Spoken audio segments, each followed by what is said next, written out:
बहुत नमस्कार। केम छो? इसके ऊपर ज्यादा कुछ नहीं आता। मेरे सभी साथी, जिला प्रमुख जोशी जी, विपक्ष के नेता बत्तू भाई, वरिष्ठ प्रवक्ता हमारे मित्र रावत जी, ईशान जी, जोशी जी प्रवक्ता और सभी कांग्रेस के बड़ोदरा के वरिष्ठ नेता, जैसा कि आप सभी जानते हैं, आज सत्ता में ऐसी पार्टी है जिसका स्वाधीनता संग्राम में रत्ती भर का भी योगदान नहीं है और जिस कांग्रेस ने अपने कार्यकर्ताओं, अपने नेताओं के बलिदानों पर इस देश की स्वाधीनता हासिल की है, उनके प्रतीकों को, उनकी पहचान को मिटाने की कोशिश गत 11 वर्ष से लगातार शुरू है। एसोसिएट जर्नल लिमिटेड जो है, ये कंपनी 1937 में 4 कांग्रेस के बड़े नेताओं ने इकट्ठा आकर इस देश की आम जनता की, आवाम की आवाज बुलंद करने के लिए और स्वाधीनता संग्राम को और तेज करने के लिए बोला था। और तब 3 अखबार निकलते थे, इंग्लिश में द हेराल्ड, हिंदी में नवजीवन और उर्दू में कौमी एकता। इसके पुरोधा कौन थे? पुरुषोत्तम दास जी टंडन थे, पंडित जवाहरलाल नेहरू जी थे, रफी अहमद किदवई जी थे। ऐसे बड़े बड़े लोग जिन्होंने आजादी में अपना सब कुछ लुटा दिया। और एक बात और बता तुम्हें, ये वही गांधी परिवार, नेहरू परिवार है जिन्होंने उस वक्त 200 करोड़ की संपत्ति, जिसकी आज वैल्यूएशन 50,000 करोड़ से भी ज्यादा आता है, देश को दान कर दी, देश को दे दी थी। ऐसे समर्पण वाले परिवार को और पार्टी को बदनाम करने का ये एकमात्र प्रयास है और कुछ नहीं। एजेएल के खिलाफ अंग्रेजों को भी गुस्सा था और एजेएल के खिलाफ यानी नेशनल हेराल्ड, नवजीवन, कौमी एकता, इसके खिलाफ बीजेपी को भी गुस्सा है और वो स्पष्ट तरीके से देखता है। अब ये एजेएल मसला क्या है? 3 अखबार जिस तरह चलते थे अंग्रेजी, हिंदी और उर्दू माध्यम के, उनके ऊपर 1942 में जब बापू ने सबको आह्वान किया था करो या मरो, उस करो या मरो के आह्वान के वक्त इनके ऊपर बैन अंग्रेजों ने लगाया था, जो कि 45 तक चला। देश का संविधान, जिसका अनुच्छेद 51A(b) ये कहता है कि स्वाधीनता संग्राम के जितने भी प्रतीक है उसे संजोया जाए, उसे प्रोटेक्ट किया जाए और धरोहर के तहत उसको मानना चाहिए। लेकिन इनका तो गुस्सा संविधान से भी है, देश के तिरंगा से भी है, स्वाधीनता संग्राम के नेताओं से भी है, चाहे वो सरदार वल्लभ भाई पटेल हो, सुभाष चंद्र बोस हो, अब्दुल कलाम आजाद हो, महात्मा गांधी हो और पंडित जवाहरलाल नेहरू जी से तो इन्हें आज भी डर लगता है। तो इन्होंने बिना कुछ ट्रांजैक्शन के ईडी को 2023 में पिक्चर में लाया। अब ये सिलसिलेवार मैं आपको बताता हूं क्या है। एजेएल कंपनी 4 बड़े लोगों ने फॉर्म की थी, मैंने सबके नाम आपको बता दिए। और एजेएल कंपनी के पास 6 प्रॉपर्टीज है, उसमें की लखनऊ जो है फ्री होल्ड ने खरीदी गई प्रॉपर्टी है, बाकी लीज पर है गवर्नमेंट की, और वो कुछ कंडीशंस के साथ। उसमें कंडीशंस ये है कि वो केवल और केवल मीडिया के लिए, यानी अखबार छपवाने के लिए, अखबार के कामकाज के लिए ही इस्तेमाल किया जा सकता है, उसे ना बेचा जा सकता है ना खरीदा जा सकता है। ये पहला अहम तथ्य है जो आपके माध्यम से मैं गुजरात की जनता को बताना चाहता हूँ। दूसरी बात, स्वाधीनता संग्राम के बाद कुछ अड़चने इस अखबार के सामने, एजेएल के सामने खड़ी हुई। अड़चने खड़ी होने की वजह से 2002 से 2012 तक कांग्रेस पार्टी ने 90 करोड़ का लोन जो है वो एजेएल को दिया, चेक से दिया। अदानी जैसा पैसे यहां से मांगो। प्रिय मित्र है मेहुल भाई, नीरव मोदी, उनके ऊपर ईडी की केस नहीं हुई, अमेरिका ने कर दी, केन्या ने हटा दिया उनको, ऑस्ट्रेलिया ने हटा दिया, बांग्लादेश ने भी हटा दिया। हमारे देश में वो पूजनीय है, प्रार्थनीय है, प्रार्थनीय है, सब कुछ है। वैसे पूजनीय, प्रार्थनीय मृत व्यक्ति को लोग कहते हैं, लेकिन उनसे भी ज्यादा सम्मान जो है वो मोदी जी और शाह जी, अदानी अंबानी जी को देते हैं। अब इसमें पैसे का हस्तांतरण हुआ नहीं। अब एजेएल के पास ये पैसे 90 करोड़ किस चीज के लिए दिए थे?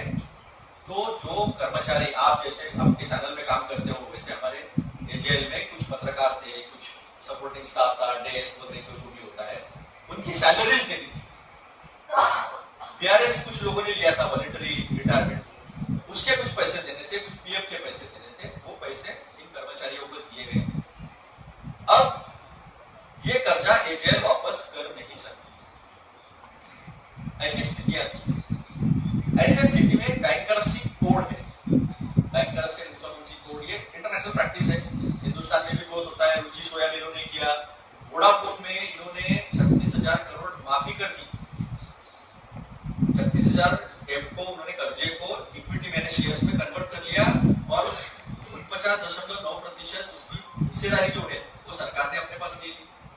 अगर यही यंग इंडिया कंपनी फॉर्म कर उसके सारे कर्जे जो है यंग इंडिया ने ले लिए और शेयर्स में कन्वर्ट कर दिए, जिसे डेब्ट टू इक्विटी कन्वर्शन कहते हैं, रेगुलर प्रैक्टिस है कंपनी एक्ट के तहत।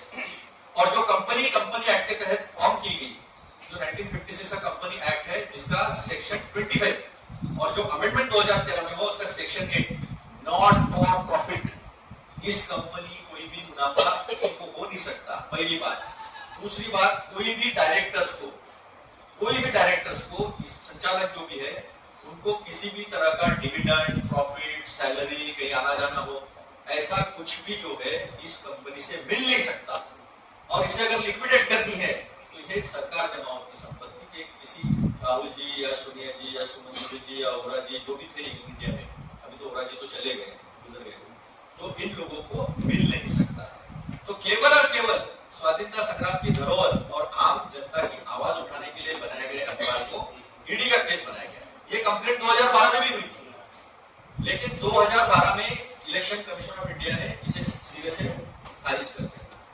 फिर सुब्रमण्यम स्वामी, जैसे हिंदुस्तान में सुब्रमण्यम स्वामी है, हमारे महाराष्ट्र में किरीट सोमैया है, इनका एक ठेके पे ये कांग्रेस पे आरोप लेने का काम करते हैं, ठेकेदार है, आरोप के ठेकेदार, नया कंसेप्ट है। तो उन्होंने वो केस डाली 2014 में। 2015 में ये केस को ईडी ने बंद कर दिया था। प्रिय मित्र है मेहुल भाई, नीरव मोदी, उनके ऊपर ईडी की केस नहीं हुई, अमेरिका ने कर दी, केन्या ने हटा दिया उनको, ऑस्ट्रेलिया ने हटा दिया, बांग्लादेश ने भी हटा दिया। हमारे देश में वो पूजनीय है, प्रार्थनीय है, प्रार्थनीय है, सब कुछ है। वैसे पूजनीय, प्रार्थनीय मृत व्यक्ति को लोग कहते हैं, लेकिन उनसे भी ज्यादा सम्मान जो है वो मोदी जी और शाह जी, अदानी अंबानी जी को देते हैं। अब इसमें पैसे का हस्तांतरण हुआ नहीं। अब एजेएल के पास ये पैसे 90 करोड़ किस चीज के लिए दिए थे? तो जो कर्मचारी आप जैसे आपके चैनल में काम करते हो, वैसे हमारे एजेएल में कुछ पत्रकार थे, कुछ सपोर्टिंग स्टाफ था, डेस्क वगैरह जो भी होता है, उनकी सैलरीज देनी थी। बीआरएस कुछ लोगों ने लिया था वॉलंटरी रिटायरमेंट, उसके कुछ पैसे देने थे, कुछ पीएफ के पैसे देने थे, वो पैसे इन कर्मचारियों को दिए गए। अब ये कर्जा एजेएल वापस कर नहीं सकती, ऐसी स्थितियां थी। ऐसे स्थिति में बैंकरप्सी कोड है, बैंकरप्सी एंड इंसॉल्वेंसी कोड, ये इंटरनेशनल प्रैक्टिस है, हिंदुस्तान में भी बहुत होता है। रुचि सोया में इन्होंने किया, वोडाफोन में इन्होंने 36,000 करोड़ माफी कर दी। 36,000 डेब्ट को उन्होंने कर्जे को इक्विटी मैंने शेयर्स में कन्वर्ट कर लिया और 49.9% उसकी हिस्सेदारी जो है वो सरकार ने अपने पास ले ली। अगर यही यंग इंडिया कंपनी फॉर्म कर उसके सारे कर्जे जो है यंग इंडिया ने ले लिए और शेयर्स में कन्वर्ट कर दिए, जिसे डेब्ट टू इक्विटी कन्वर्शन कहते हैं, रेगुलर प्रैक्टिस है कंपनी एक्ट के तहत। और जो कंपनी एक्ट के तहत फॉर्म की गई, जो 1956 का कंपनी एक्ट है, जिसका सेक्शन 25 और जो अमेंडमेंट 2013 में हुआ उसका सेक्शन 8, नॉट फॉर प्रॉफिट, इस कंपनी कोई भी मुनाफा किसी को हो नहीं सकता, पहली बात। दूसरी बात, कोई भी डायरेक्टर्स को इस संचालक जो भी है उनको किसी भी तरह का डिविडेंड, प्रॉफिट, सैलरी, कहीं आना जाना हो, ऐसा कुछ भी जो है इस कंपनी से मिल नहीं सकता। और इसे अगर लिक्विडेट करनी है तो ये सरकार जमाओ की संपत्ति के किसी राहुल जी या सोनिया जी या सुमन जी या ओरा जी जो भी थे इंडिया में, अभी तो ओरा जी तो चले गए, गुजर गए, तो इन लोगों को मिल नहीं सकता। तो केवल और केवल स्वाधीनता संग्राम की धरोहर और आम जनता की आवाज उठाने के लिए बनाए गए अखबार को ईडी का केस बनाया गया। ये कंप्लेंट 2012 में भी हुई थी, लेकिन 2012 में इलेक्शन कमीशन ऑफ इंडिया ने इसे सिरे से खारिज कर दिया। फिर सुब्रमण्यम स्वामी, जैसे हिंदुस्तान में सुब्रमण्यम स्वामी है, हमारे महाराष्ट्र में किरीट सोमैया है। इनका एक एक ठेके पे ये कांग्रेस पे आरोप लेने का काम करते हैं। ठेकेदार है, आरोप के ठेकेदार, नया कंसेप्ट है। तो उन्होंने वो केस डाली 2014 में। 2015 में ये केस को ईडी ने बंद कर दिया था। ऐसे में इन्होंने 2023 को 10 अप्रैल 2023 को एक ऑर्डर निकला, 10 अप्रैल 2024 को इन्होंने हुड़की लगा दी। अब हुड़की भी कैसे लगाते हैं, जाकर बिल्डिंग पे चिपका देते हैं, इस बिल्डिंग इज सेट, जैसे हमारे प्रफुल्ल भाई की थी। प्रफुल्ल भाई पटेल आप जानते हैं, हमारे महाराष्ट्र के बड़े नेता है प्रफुल्ल भाई पटेल, उनकी की थी। वो इकबाल मिर्ची के साथ उनका संबंध इन्होंने जोड़ा था, हमने नहीं जोड़ा था। इन्होंने जोड़ा था कि इकबाल मिर्ची से सीजे की बिल्डिंग ली थी। जैसे ही बीजेपी में आ गए, हटा दिया। वहां पे ईडी का ऑफिस था, हटा दिया, चिन्ह भी हटा दिया। क्योंकि कांग्रेस का नेता झुकता नहीं है और गांधी झुकता नहीं है। झुकाने की कोशिश कर ले, कोई झुकने वाला नहीं, कोई डरने वाला नहीं। आज तक डर नहीं, अभी भी डरेंगे। अभी गुजरात का अधिवेशन हुआ और गुजरात के अधिवेशन में राहुल जी ने ऐलान कर दिया कि आपको गुजरात में आकर गुजरात में हराएंगे, क्योंकि गुजरात की जनता महात्मा गांधी के साथ और सरदार वल्लभ भाई पटेल के विचारों के साथ है, कांग्रेस के विचारों के साथ। बहुत धोखा हो गया उनके साथ 30 साल। यहां हराएंगे, फिर डरने लगे। उल्टी करने के बाद 365 दिन में अगर ये चार्जशीट नहीं दाखिल करते हैं तो केस 20 अप्रैल खारिज हो जाता था। अब 364 दिन इन्होंने क्यों नहीं चार्जशीट फाइल की? गुजरात के अधिवेशन से डर कर गुरुनाथ जी समझिए, गुरुनाथ जी बड़ी समझती है अमित शाह जी को, गुरुनाथ जी समझिए। 365वें दिन में इन्होंने चार्जशीट दायर की। अब आप सब जागरूक पत्रकार हैं, आपके माध्यम से जनता के पास विपक्ष जाता है। आप मुझे बताइए, आप में से किसी ने वो चार्जशीट देखी? यहाँ तो कोर्ट क्या फैसला देने वाला है पहले बताते थे बीजेपी के नेता लोग। यहाँ तो ईडी किसके घर में, इनकम टैक्स किसके घर में कब जाने वाली है? चार्जशीट पे क्या है जिससे बीजेपी में इतना बौखलाहट आया? अरे ये तो भगवान को भी नहीं मालूम ना। मैं तो वही आपसे सवाल किया कि जिन पार्टी के नेताओं को ईडी कब कार्रवाई करने वाली है, इनकम टैक्स कब कार्रवाई करने वाली है, सब पता होता है, पत्रकारों के सब पास पहले ही सब कुछ पहुंच जाता है, उनके पास आज तक चार्जशीट पहुंची नहीं है। ये तो 9 अप्रैल में किया ना उन्होंने कार्रवाई। आज तो 22 अप्रैल है, हम आपके सामने बैठे, समक्ष बैठे, आप बताइए चार्जशीट सामने आएंगी तो हम भी बात करेंगे।